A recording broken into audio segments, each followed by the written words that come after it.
Welcome, ladies. We are back for our next topic, and we are here today with Zanna Foley. By the way, this is your hostess, Nadine Dyer, and we are going to talk about fruit today. And Zanna, I am so excited that you're here. Zanna is the owner of SWEATHOUZ in Carmel and Broad Ripple. If you don't know what that is, that'll be included in the link. Go check it out. It's pretty awesome. Zanna, welcome, and let's dive into our topic. Awesome. Thank you for having me. Yeah, thanks for being here. It's going to be fun. So our topic, and this sprouted because this was Zanna's word of the year, is fruitful or just fruit and what that means. And so for those of you who are starting to follow our podcast, this episode is really going to be focused on Zanna's story around the fruit in her life or the lack of fruit and why that is her word and what she's doing about it, really her story. And then the next episode on this topic will be more practical applications. So let's dive into your story, Zanna, and you tell me fruit, like why is that your word? What brought that to mind? Just kick us off with that. Yeah, sure. So this year we opened SWEATHOUZ, or we are opening SWEATHOUZ, 2 locations.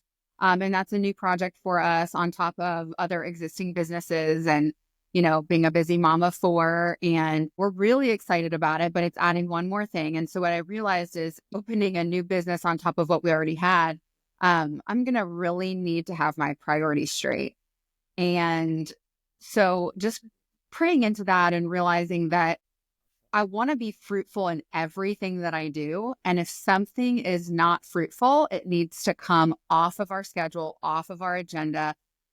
It's weird because I realized I needed to streamline and simplify my life in the busiest time of my life, right? Doing more actually means that I need to do less. And that really didn't make a lot of sense to me. So I really needed to lean in and pray about that. And I just realized that, we're called by God the command is to be fruitful and multiply. To me, fruitful means productive. We're supposed to produce, but we only want to produce the right things. We don't want to just be productive and busy and chaotic.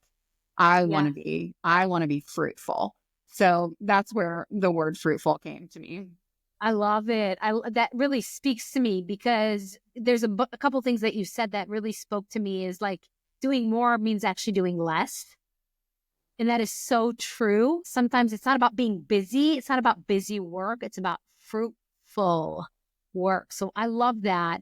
What I want to hear about is kind of your story. I want to hear about maybe seasons of your life where it was chaos, where maybe it wasn't fruitful, but it was really busy. Maybe talk to me about some of those challenges that you've had or some of those seasons that you've had. Sure. So I have 4 children. We are a blended family. So I have 1 from a previous marriage. My husband has 2 from a previous marriage, and then we have 1 together. And I would say that my life has always been fruitful because God has always been with me. So there was never a time when there was no fruit. But, early on in my journey as a mother, becoming a single mom, went through a very difficult divorce, and my husband did as well. And then we met probably not in an ideal time, and that we both hadn't healed and worked through some of those traumas. And we just probably had no business really getting together, but we did. And so, life was harder and there was fruit, but there was a lot of other stuff too that was what I would call more chaos. Yeah.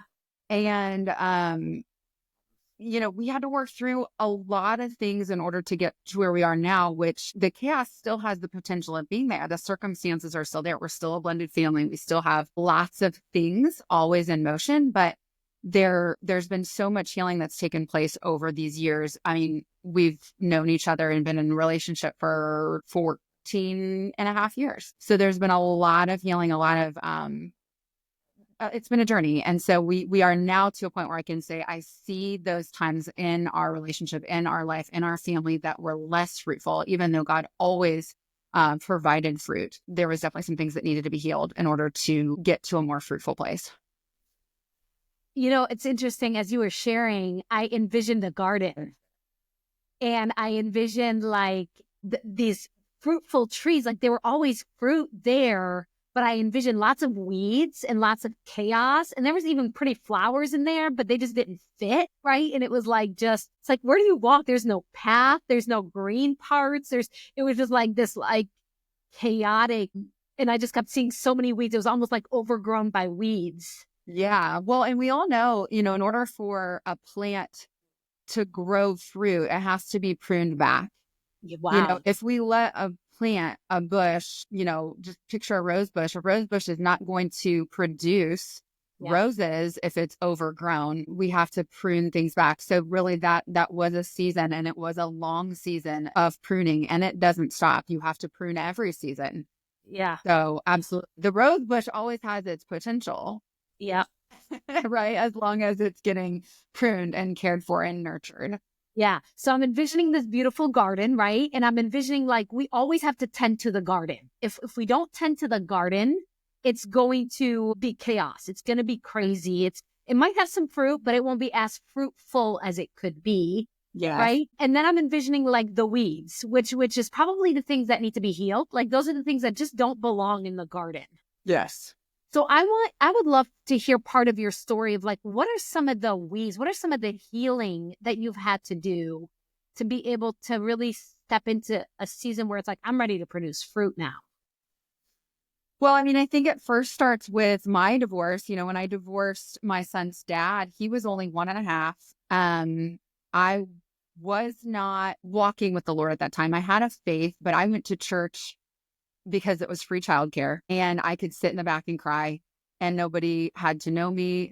I didn't have to, it was just, it was a very lonely place. I wasn't walking with God, but I wasn't faithless. I just didn't know what I didn't know, and at first I think I had to just really, really understand God's love for me in that space. My ex-husband, my son's dad, was struggling with addiction at the time.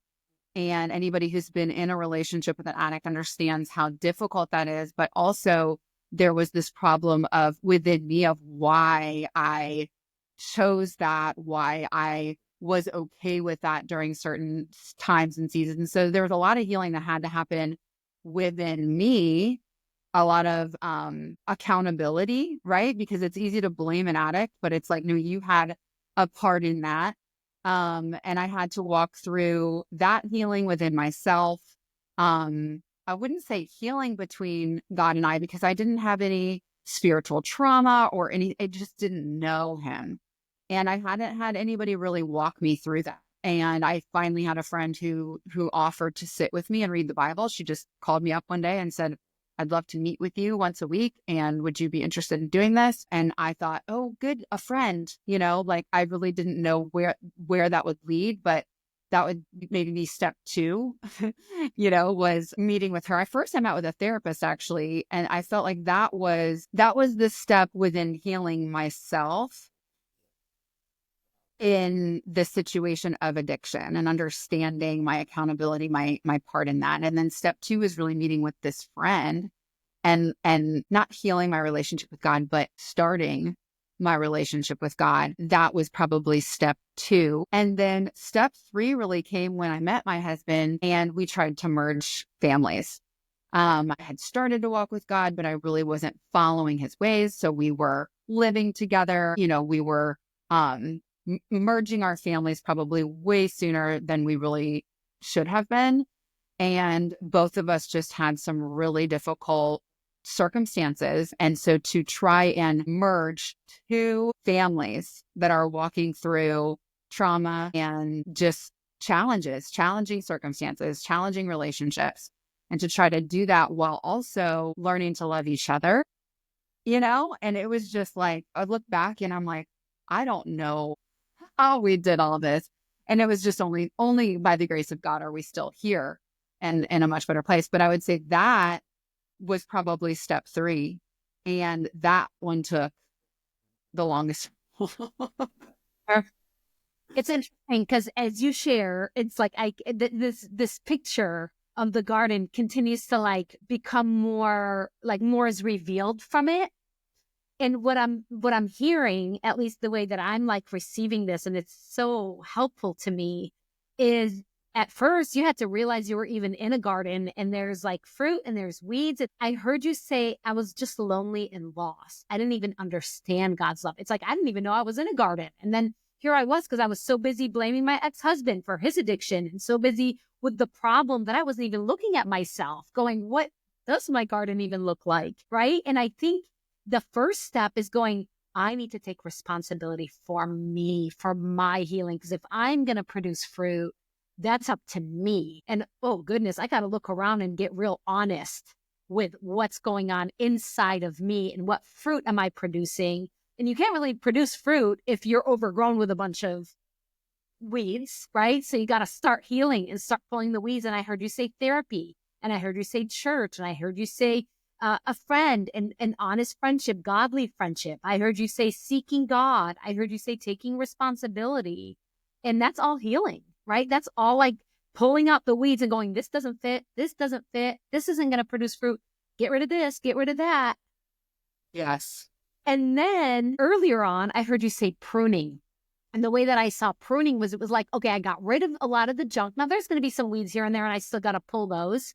There's always continuous healing we have to do, but there's a season of like serious healing. And I can relate to that so much, where I had to look at me and go, I need to take responsibility for my junk and get this healed, because it's going to continue to trip me up.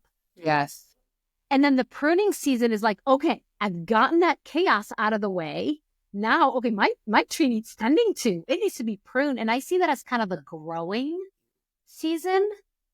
And gosh, there's some pain. There's a lot of pain that happens in pruning season, right? It's like, I don't want to do this. I've already done so much work, God. Why do I have to deal with this now? Is there anything that you can speak into the growing or the pruning season as part of your story? Yeah. I think before we jumped on the podcast, you asked me maybe what those less fruitful times looked like in my life. And I don't want to say fruitless, because again, God was always with me. So there was always some fruit, but those less fruitful times, or more fruitless, I could say, what that felt like is it felt like a couple different things. It felt like control. Like I was just gripping my life with everything that I had, which is also fear. There's some pride in there, because if you're gripping your life with everything that you have, then you think that you're in charge of it. That's pride. You think that you're God, like you have control over all of this. Yeah. It felt like busyness, but when we talk about weeds, if you've ever worked in a restaurant industry, they say, oh, I'm in the weeds. It's when the wait list is 2 hours long and the servers got, triple sat and booked 3 parties with 12 people in it. And they say, I'm in the weeds. I need help. That's like the restaurant term for like, send me back up. Right. Yeah. It's busyness in chaos. Yeah. It's just chaos. So it felt like control. It felt like busyness, chaotic busyness. And it felt like fear. And it felt, looking back, it didn't feel prideful at the time. It felt responsible at the time, because I grew up thinking that if it's meant to be, it's up to me. And I've heard that phrase in like, quote unquote, successful environments. And I had to really divorce myself from that phrase, because that puts all the responsibility on you. I felt like this control that I had was responsible, right? I've got to be responsible. But at the end of the day, it's not up to us. It's up to us to surrender our will and be obedient to what the next steps are. But if we're doing that, the rest is not up to us. And that pride really had to be released. So the control, the chaotic busyness, the fear, the pride, I would say those were the things that really had to be pruned. And those things take time, because so embedded in our habits, in our brain, in our genes. These are things that go way back to the way that you were loved and parented, and what you saw in your family. And so those things create just really deep pathways. And yeah, you're right. We do have to first realize that the weeds are there. I had to first realize I had an issue with control and pride and chaotic busyness and fear. During those fruitless times or less fruitful times, I didn't even know those things were there. So I couldn't have gone in and pruned them. Only God can do that, because only God can shine light on those things that are so deeply embedded in us that we don't even know they're there, because they're just there. Some of them at birth, So yeah, it's that I would say those are the things that I had to prune, but I didn't have to prune them. I had to let God prune them, because I could not have even tried to do that myself. Yeah. Yeah. This is so rich. This is so rich. I'm like taking notes on so many different things. And it's like, okay, I am responsible for me and the things that are in my power. And part of that is taking responsibility for that. But I am not in control of other people. I'm not in control of circumstances and how they turn out. I am not God. So it's like this balance, right? It's like, and part of becoming fruitful is cleaning all that up. And so what I am realizing, Zanna, is not everybody can be in a season of fruitfulness, right? Some women, some of you ladies that are listening to this episode right now, maybe you're in a season of like, oh my goodness, I'm in a garden and I have weeds everywhere. And I got some cleaning up to do, and I got to take some responsibility, and I got to look at me, and I got to do some healing. And maybe some ladies are in this season of pruning and it's going, okay, what do I need to surrender? What do I need to learn? What do I need to grow? What do I need to trust God for? What do I need to let go of? Like you said something about busyness. And I wrote down, busyness isn't fruitfulness. It actually could be a distraction from fruitfulness. I've used that as a distraction in my own life. So the seasons that I'm noticing is like awareness. I'm in a garden. I got to clean some, I got to figure this out. Okay. Healing, pruning, growing, pruning, and then the fruit is produced. And I love, Zanna, that for you right now, you are in a season where you are poised and ready for the fruitful season. And so that's what we'll talk about on the next episode. We'll really dive into that fruit. And we'll talk about the fruitfulness. So for this episode, we're going to go ahead and wrap this up.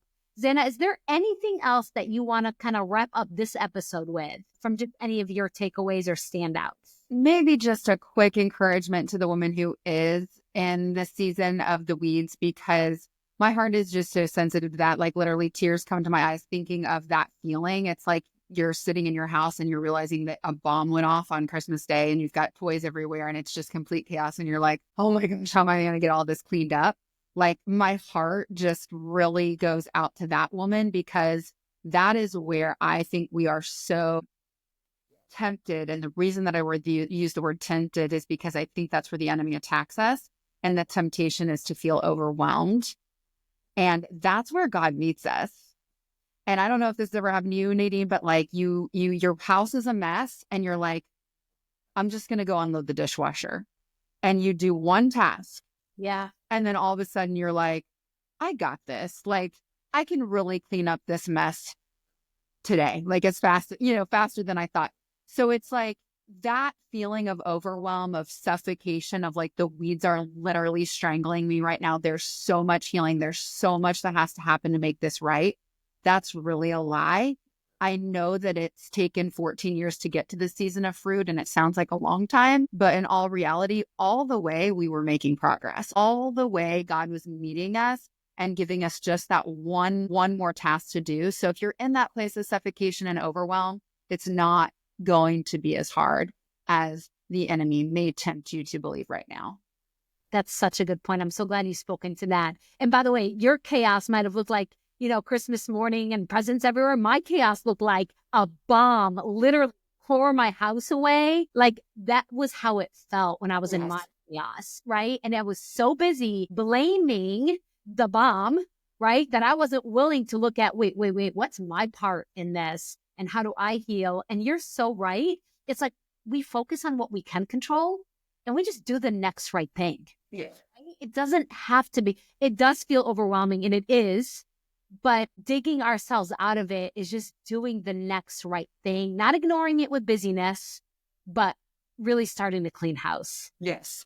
I'm so excited to dig into the fruit because I think that'll be the fun for the next episode. So ladies, join us for the next episode. We are so glad you're here. We love you, whatever season you're in, whether you're just realizing you're in a garden and you got to start taking some responsibility, or you're pulling out some weeds and it just feels overwhelming, or you're being pruned and it hurts so bad, or you're in a fruitful season. Where you are is perfectly where you're supposed to be. It's part of your journey. And we're so happy to have you part of this podcast journey. We'll catch you next time.